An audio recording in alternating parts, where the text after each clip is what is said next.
first glance, Trump's foreign policy looks singularly stupid and singularly random. It feels like a jumble of tariffs, insults for allies, smiles for adversaries, and threats that change by the week. It reads as chaos. Here is the uncomfortable part. There is a logic behind it. The logic begins with China. Washington sees China as the only power that can challenge the United States across the full spectrum. Economy, technology, industry, population. China is not only big, it can scale, it can copy, it can innovate. It can fund long projects and pull supply chains in its direction. Russia is dangerous, but narrower. It has hard power, energy, and a talent for disruption. It does not have China's future weight. So the core American goal is simple. Avoid a two-front struggle. Keep the main effort pointed at the Pacific. Reduce the need to fight in Europe while deterring in Asia. The way to do that is to loosen the bond between Moscow and Beijing. That is the wedge. This did not start with Trump. More than a decade ago, the Obama administration announced a pivot to Asia. Diplomats and planners quietly shifted attention to the Indo-Pacific. Trump then opened a tariff front against China and put technology controls on the table. Biden kept most of those measures and added new ones in key sectors. Across 3 presidents, the diagnosis barely changes. China sets the pace. The Pacific is the priority. People call the current idea a reverse Nixon. In the 1970s, the United States reached out to China to balance the Soviet Union. Today, the concept runs the other way. Explore a limited opening to Russia to dilute China's reach. No one serious expects a clean break. The realistic aim is partial detachment, fewer coordinated moves, fewer dangerous incidents. A little more room for crisis management.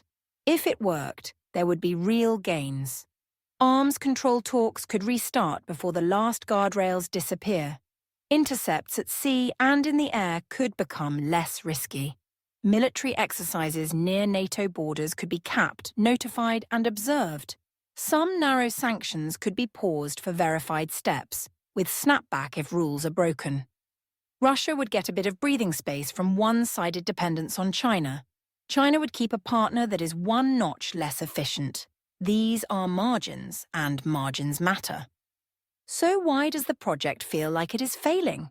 Because the method burns the trust that makes a wedge possible. Europe is asked to carry sanctions, align export controls, and ramp up defense production. At the same time, it is hit with tariff threats, complaints about burden sharing, and mixed messages about security guarantees. Partners are treated like instruments, not co-authors. Instruments push back, governments hedge, businesses look for workarounds. Beijing notices and makes a careful pitch to European capitals. The wedge weakens before it is tested. There is a second flaw. A wedge needs credibility with Moscow. Credibility is not a performance. It is predictability over time. If messages swing for domestic effect, an adversary will pocket small gifts and wait out the threats. We have seen this movie. Resets fail when verification is weak and benefits are hard to reverse. The current pattern risks buying symbols and selling leverage. It also drains patience among allies, who must defend this policy to their voters. Ukraine is the hardest test.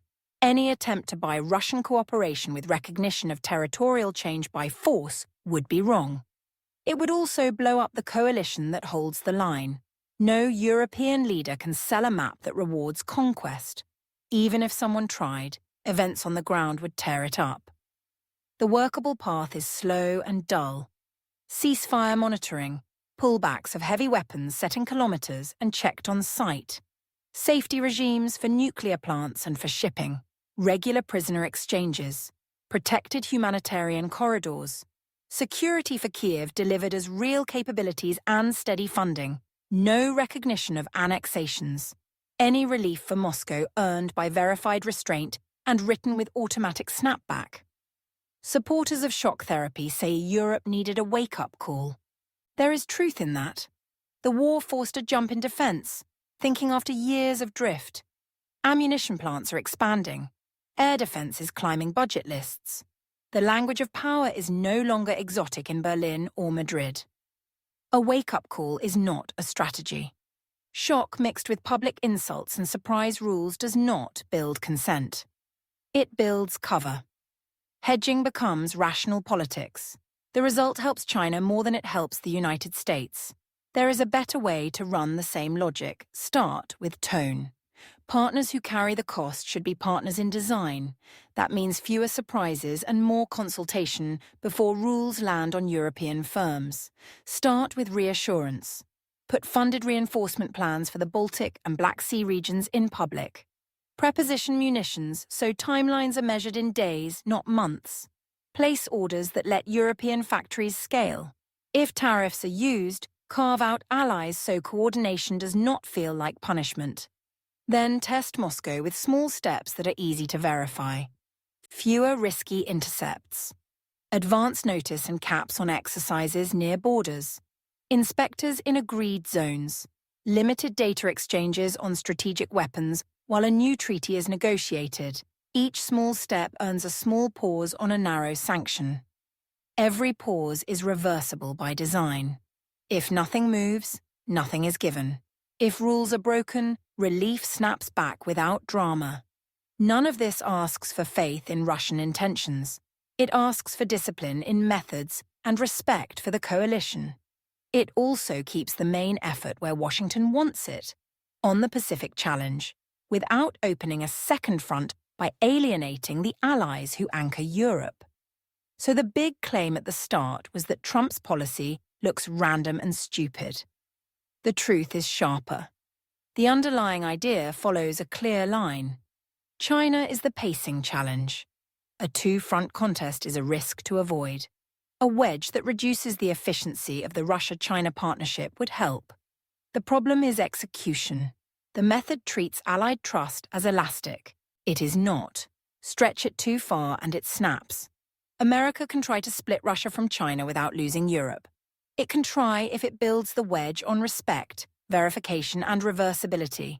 It cannot try if it trades away European confidence. The idea has logic.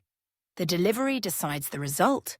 Keep Europe close, and the project has a chance. Push Europe away, and the wedge slips from the hand. If you value analysis without slogans, subscribe and share. Tell us in the comments which indicators you want tracked next month.